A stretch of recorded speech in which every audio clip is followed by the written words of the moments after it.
कर्पूरगौरं करुणावतारं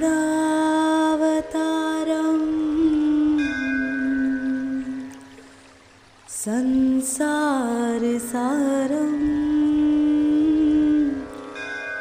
भुजगेन्द्रहारं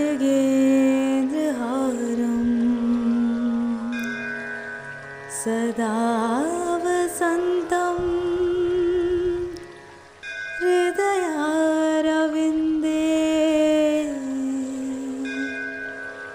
भवं भवानी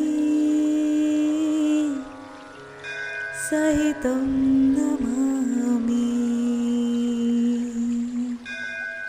भवं भवानी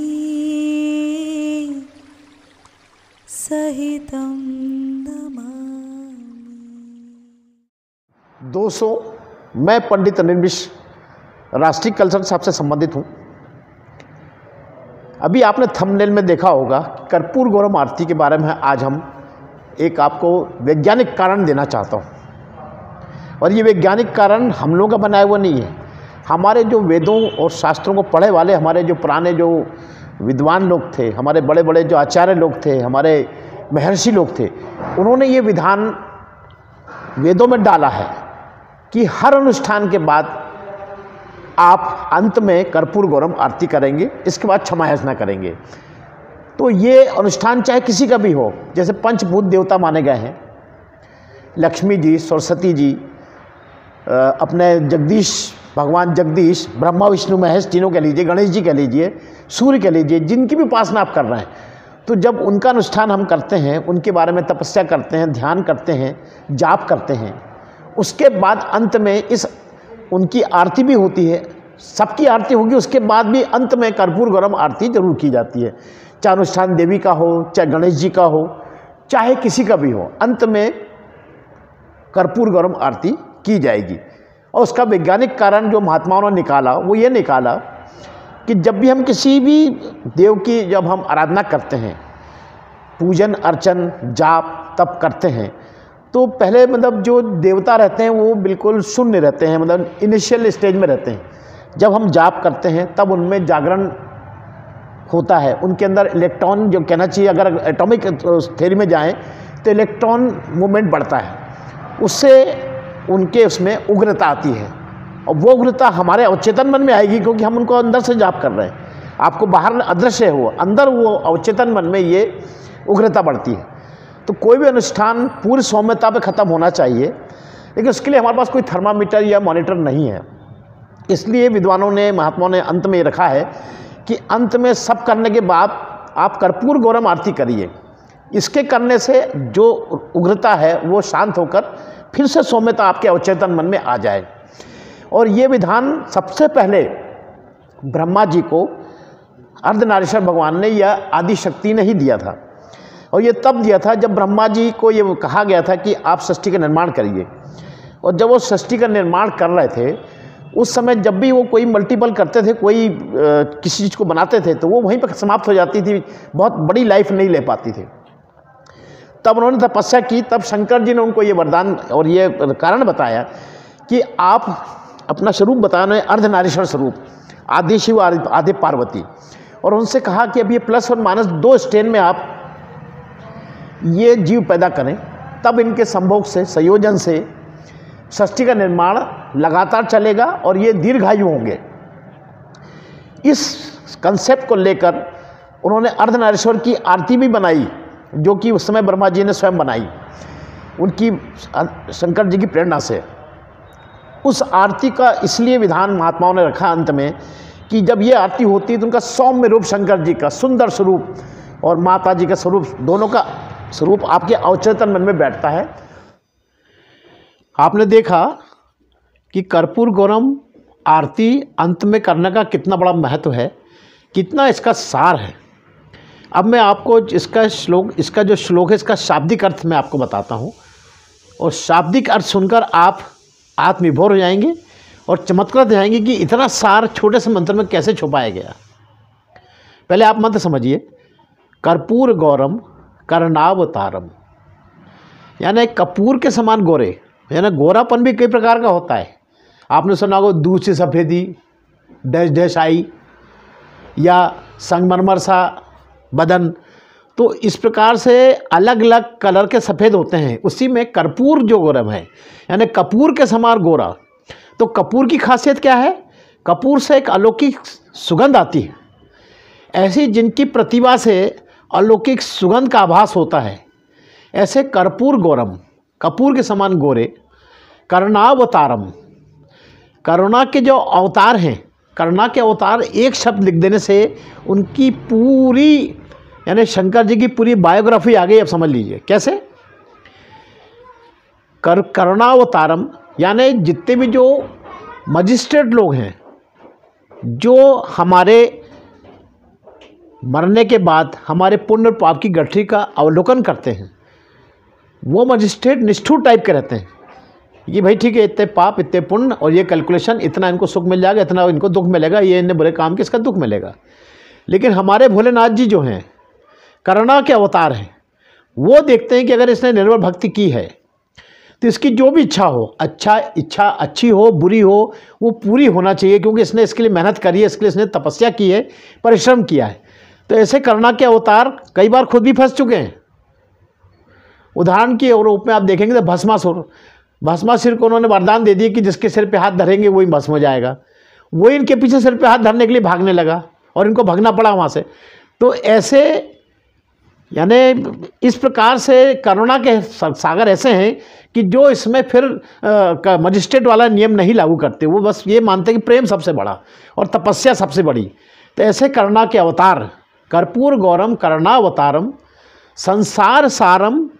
अब आप देखिए, संसार सारम भुजगेंद्र हारम, संसार के ये सार हैं। सार कैसे हैं? सार ऐसे हैं कि आप जो देखते हैं, अपन जो इनका जो पूजन करते हैं वो शिवलिंग का करते हैं। तो शिवलिंग में जो अर्घा बना है जिसमें छेद रहता है, वो पृथ्वी का, उसको पृथ्वी का प्रतीक माना गया है। और लिंग जो है ये ब्रह्मांड का प्रतीक है। तो इस प्रकार से जिनका सार सिर्फ शिवलिंग में आ जाता है, यानी ब्रह्मांड शिव का यानी पुरुष का प्रतीक हो गया, और जो आकाश का प्रतीक हो गया, और ये जो है नीचे का जो अर्घा है ये पृथ्वी का प्रतीक हो गया। और आसपास जो वलय चलती हैं, ये जो है पांचों तत्व के ये सांकेतिक संकेत है। किसके? अग्नि जल वायु पृथ्वी आकाश, पांच तत्व जो होते हैं केमिकल, इसका ये प्रतिनिधित्व करते हैं ये शिवलिंग। और इन्हीं के जब कॉम्बिनेशन आपस में मिलते हैं, उसी से सत्वगुण रजोगुण तमोगुण का आविर्भाव हुआ है। और इन्हीं सत्वगुण रजोगुण तमोगुण के अलग अलग कॉम्बिनेशन से आदि गणेश का आविर्भाव हुआ, आदि ब्रह्मा का आविर्भाव हुआ, आदि शंकर का आविर्भाव हुआ, आदि विष्णु का आविर्भाव हुआ है। इस अलौकिक कॉम्बिनेशन को करने वाली जो मेन जो ऊर्जा थी, उस ऊर्जा को हमने आदि शक्ति कहा है। तो इस प्रकार से ये पूरा शिवलिंग जो है उस ब्रह्मांड का, उस पूरे क्रियाकलाप का प्रतीक है जो शंकर जी कहते हैं। इसलिए इनको कहा है संसार सारम और भुजगेंद्र हारम, कर्पूर गौरम करुणावतारम संसार सारम भुजगेंद्र हारम। और गले में जो भुजों यानी जो भुजंग है, यानी सांप के जो इंद्र हैं, सांप में कई जो है बड़ी बड़ी प्रतिमाएं हैं। कैसे? जैसे शेषनाग जिसके ऊपर की विष्णु जी शयन करते हैं, इसी प्रकार वासुकीनाथ, इनको सांपों का इंद्र माना गया है। भुजगेंद्र, भुजगेंद्र हारम मतलब जो अपने शरीर में वासुकीनाथ जो कि सांपों के इंद्र हैं उनकी माला पहनते हैं। तो भुजगेंद्र हारम, कर्पूर गौरम करुणावतारम संसार सारम भुजगेंद्र हारम सदा वसंतम हृदयारविंदे। हृदयारविंदे, हृदय अरविंद, अरविंद मतलब होता है कमल, कि हृदय के कमल में जो बड़े यानी समझ लीजिए सुरक्षापूर्ण सॉफ्ट तरीके से, बिल्कुल सुकुमल भाव से जो हमारे हृदय में विराजमान होते हैं। तो कर्पूर गौरम करुणावतारम संसार सारम भुजगेंद्र हारम सदा वसंतम हृदयारविंदे भवम भवानी सहितम नमामि।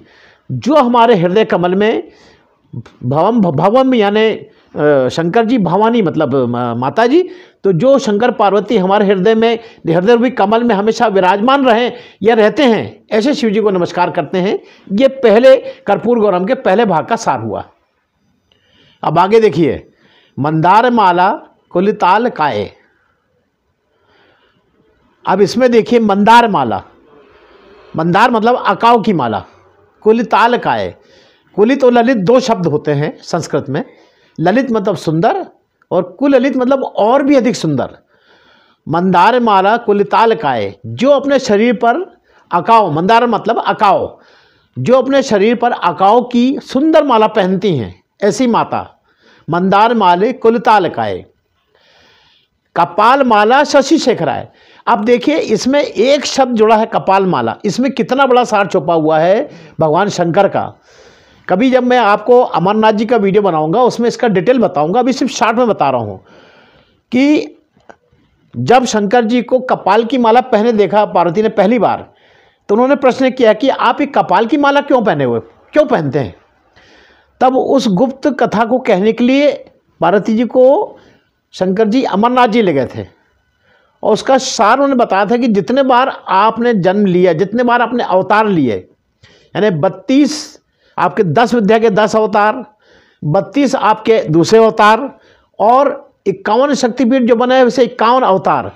इन अवतारों के लिए जब जब आपने जन्म लिया उस समय जो आपका शरीर की जो सिर था उसकी जो माला है वो मैं पहना हूँ। तो इस प्रकार 10 विद्या के 10 सिर और अन्य जो अवतार जो हुए थे उनके ऐसे सिर में लाके उनकी कपाल की माला बनी थी। तो कपाल माला शशि शेखराय, यानी ऐसे चंद्रमा को धारण करने वाले शेखर जो अपने गले में कपाल की माला पहनते हैं। अब अगली पंक्ति में देखिए, दिव्यंबराय च दिगंबराय। दिव्यंबराय मतलब जो स्निग्ध सुंदरी हैं, जिनका मतलब रूप जो है अप्रतिम है, तो दिव्यंबराय, दिव्य रूप है जिनका, दिव्यंबराय च दिगंबराय। और दूसरे शिव जी जो दिगंबर हैं, नग्न हैं, लेकिन जो अपने को दिगंबराय का दूसरा अर्थ भी ये होता है जो अंबर को अपना वस्त्र मानते हैं, मतलब जो आध्यात्मिक रूप से बहुत ऊंचे स्तर पे अपने आप का मन और शरीर रखते हैं। तो दिव्यंबराय च दिगंबराय, अंबर को अपना वस्त्र मानते हैं, भस्म को अपना वस्त्र मानते हैं। ऐसे शिव जी को नमः शिवाय च नमः शिवाय। अब इसमें पहला नमः शिवाय जो है ये माता जी के लिए है, शिवाय शिवाय, तो नमः शिवाय च नमः शिवाय। ऐसे हमारे माता और पिता शिव पार्वती को हम सादर नमस्कार करते हैं। अब अगली पंक्ति देखिए, तुमी हो माताश्च पिता तुमीव, तुमी हो बंधुश्च सखा तुमी हो। तुम ही हमारी माता हो, तुम ही हमारे पिता हो, तुम ही हमारे बंधु हो, तुम ही हमारे मित्र हो, तुम ही हमारे सखा हो। तुम ही हो माताश्च पिता तुम ही हो, तुम ही हो बंधुश्च सखा तुम ही हो, तुम ही हो विद्या द्रवणम तुम ही हो, तुम ही हमारी सारी विद्या का सार हो। तुम ही द्रवणम, हमारे द्रवणम मतलब संपत्ति, यानी हमारी जो विशेष संपत्ति जो है वो भी आप हो। तुम ही हो विद्या द्रवणम तुम ही हो सर्वम मम देव देव देव, यानी तुम कुछ सब कुछ मेरे हो, तुम ही हो मेरे देवता, तुम ही हो। इस प्रकार की मूर्ति को हम अपने हृदय में अंत में विराजमान करके हम अपना जो अनुष्ठान है समाप्त करते हैं।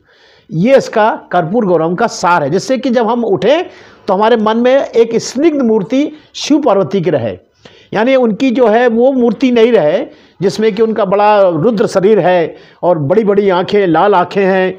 उस टाइप का हम जो है कोई ऐसा भयावह शरीर नहीं चाहते अपने अवचेतन मन में। अपन चाहते हैं स्निग्ध, यानी जिन्होंने अप्रतिम सुंदरी जो माता हैं और उनका जो शिव जी हैं वो कपूर के समान गोरे हैं, ऐसा बढ़िया सुंदर स्वरूप हम अपने मन में रखकर अंत में अपने अवचेतन मन को बंद करते हैं। ये कर्पूर गौरम का सार है। धन्यवाद।